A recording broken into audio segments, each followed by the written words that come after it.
예, 좋은 아침입니다. 오늘도 영상 하나 찍어보겠는데 오늘 주제는 우리나라에서 한국에서 쉬운 해고를 허용하면 발생하는 일, 이것들을 좀 예상을 해보겠습니다. 쉬운 해고란 게 뭐냐면요, 여러분 아시겠지만 그냥 지금 현재로서는 근로기준법에 의해서 정당한 이유 없이 회사는 직원을 자를 수가 없습니다. 근데 여기서 말하는 정당한 이유는 누가 봐도 상식선에서 문제가 있는 행위를 한다 이런 게 아니면 해고를 할 수가 없어요. 그렇기 때문에 우리나라 고용이 경직되고 유연성이 없고, 그래서 우리나라 노동시장이 문제고, 그래서 우리나라 경제가 발전을 안 한다 이런 주장을 하는 사람들이 꽤 되죠. 그래서 이런 사람들은 쉬운 해고를 허용하자고 그래요. 그래서 별다른 이유 없이도 해고할 수 있게 하자. 그러면 어떻게 되느냐, 회사는 그 해고에 대한 부담이 없으니까 직원들 많이 뽑을 것이고, 그럼 경제가 더 활성화되고 내수도 진작되고 대한민국이 더 발전해서 훌륭한 나라가 된다 이렇게 얘기를 합니다. 근데 진짜 그렇게 될까요? 저 이제 노무사로서 한번 얘기를 해볼게요. 노무사로서 쉬운 해고가 이제 만약에 도입이 되면은 별다른 이유 없이 직원을 마음대로 자를 수 있기 때문에, 일단 우리나라는 제가 보기에 내부적으로 사회적 불안과 사회적 비용이 굉장히 많이 증가를 할 겁니다. 무슨 얘기냐면요, 그렇게 해서 회사 잘린 사람들이 굉장히 큰 좌절감을 느끼고 사회 내부적으로 큰 문제거리가 될 게 뻔해요. 다른 회사들이 또 그렇게 사람들을 자르는 대신에 일부 회사들이 그렇게 자르면 또 다른 회사들은 쉽게 고용하니까 그렇게 선순환 돼가지고 또 다른 데 들어가면 되지 않느냐, 저는 그렇게 생각 안 합니다. 여러분 한번 생각해 보세요. 이명박 박근혜 때 비즈니스 프렌들리라고 그래가지고 뭐 엄청나게 법인세도 깎아주고 무진장 기업들 위해서 이제 정책을 썼어요. 이명박 박근혜 때. 근데 진짜 그때 어떻게 됐습니까? 고용도 진작되고 뭐 우리나라 경제 발전했습니까? 아니었어요. 기업들 배만 채웠어요 그때. 우리나라는요, 일단 제가 이 얘기를 먼저 할게요. 우리나라 노동시장의 가장 큰 문제는 뭐 쉬운 해고 그게 아니라 노동자를 아직도 조선시대 노비랑 동일시하는 민족성이 아직도 남아있는 게 가장 큰 문제입니다. 제가 보기에는. 우리나라 노비제도가 엄청나게 오래됐죠. 뭐 조선시대 말에 결국은 일본한테 우리나라가 합병되면서 사라졌다고, 노비제도가 없어졌다고 하는데 그 뒤로도 실질적인 노비제도는 남아있었어요. 심지어 그거 아세요? 예전에는 식모라고 그래가지고, 요즘은 가사 사용인인데 이제 가사 노동자죠. 예전에 식모라고 그래가지고 좀만 돈 있는 집들은 어린애들, 시골에서 올라온 어린애들을 진짜 막 아주 진짜 일도 제대로 못할 어린애들을 뭐 먹여주고 키워준다는 조건으로 집에 데려온 다음에 좀만한 방 하나 주고, 그러고서 하루 종일 부려먹었어요. 거기서 식모라고 그래가지고. 걔네들은 돈도 못 받고 쫓겨나는 경우도 굉장히 많았고, 심지어는 그 주인집에 아들내미, 그리고 뭐 그 주인집 그 남편들이 그 식모들을 밤에 막 건드리고 그랬어요. 그래도 걔네들 처벌 안 받았어요. 당시 문화에서는. 그런 경우 굉장히 많고, 심지어는 60년대 신문 기사에도 남아있는데 그렇게 올라온 그 식모를 때려가지고, 말 잘 안 듣는다고 부직갱이로 때려가지고 죽인 사건도 60년대까지 있었어요. 우리나라는 근로자에 대한, 노동에 대한 우리나라 그 마인드가, 우리나라는 썩었어요. 우리 한민족은. 그리고 또 이 얘기하면 한민족을 뭐 스스로 비하한다 그래가지고 또 욕할 사람 많겠지만, 다른 나라도 노비제도, 노예제도 있었지만 다른 민족, 그러니까 우리가 전쟁에서 이긴 민족, 우리가 정복한 민족을 데려다가 뭐 노예로 삼은 경우는 왕왕 있어요. 아메리카 그 인디안이 대표적인 예죠. 그 아프리카에서 그 노예 잡아다가 그 저기 미국에서 써먹었고, 또 미국 인디안들도 일부 그렇게 노예로 썼고, 그래서 다른 민족을 쓴 경우는 있지만 우리나라처럼 같은 민족을 노예로 부려서 나라가 이렇게 유지된 경우는 거의 없어요. 같은 민족인데. 그래서 우리나라는 민족성 자체가 그 인권이나 그 노동에 대한 마인드가 완전 썩었어요. 제가 보기에. 그래서 이런 상태에서 만약 쉬운 해고가 도입되면은 근로자를 대다수 기업들은 그냥 생산 수단으로, 인간으로 안 보고 수단으로만 봐요. 그래서 기계 교체하듯이 여차하면 근로자 교체를 합니다. 그리고 근로조건도 좋아질 리가 없어요. 어차피 오래 쓸 일도 없고 여차하면 바로 내보낼 수 있는데 근로조건을 좋게 해줄 이유가 뭡니까? 그래서 같이 계속 오래 갈 사람이 뭔가 좀 잘해주고 해서 그 사람 비위 맞춰줄 생각을 하지. 그래서 근로조건은 개판되고, 근로자들은 여차하면 쫓겨나고, 그 여차하면 쫓겨난 사람들이 울분을 어떻게 풀겠어요? 결국은 술 마시고 폭력 저지르고, 요즘도 묻지마 폭력 많죠. 칼부림하고.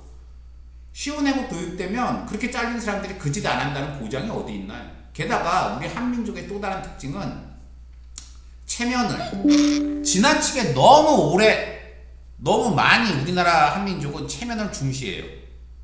그래서 우리나라 한민족은 이런 농담도 있어요.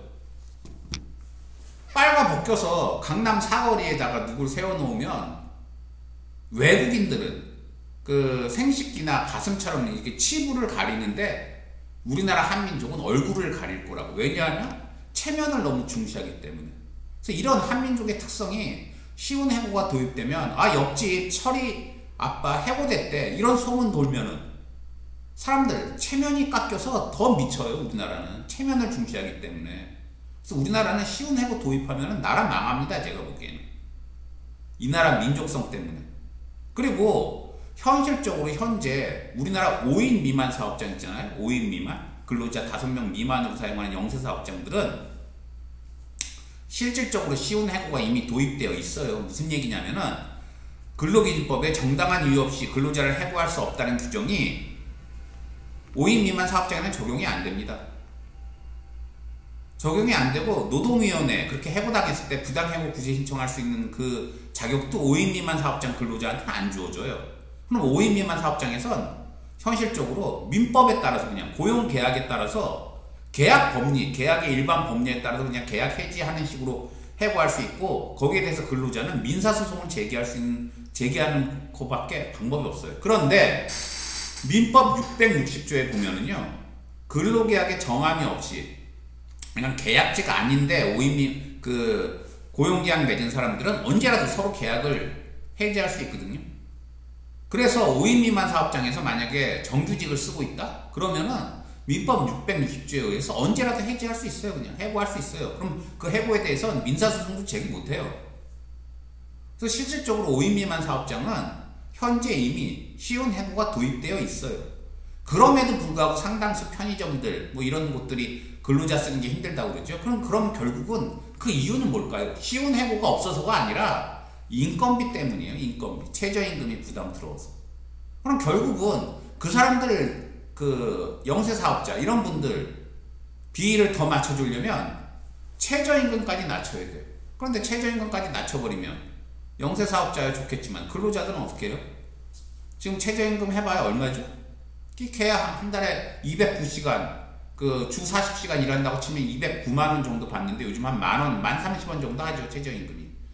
그래서 210만원 정도 받는데, 거기서 이제 이것저것 4대 보험이니 뭐니 근로소득세 원천징수 떼고 나면은 한 190 얼마 받아요, 사람들.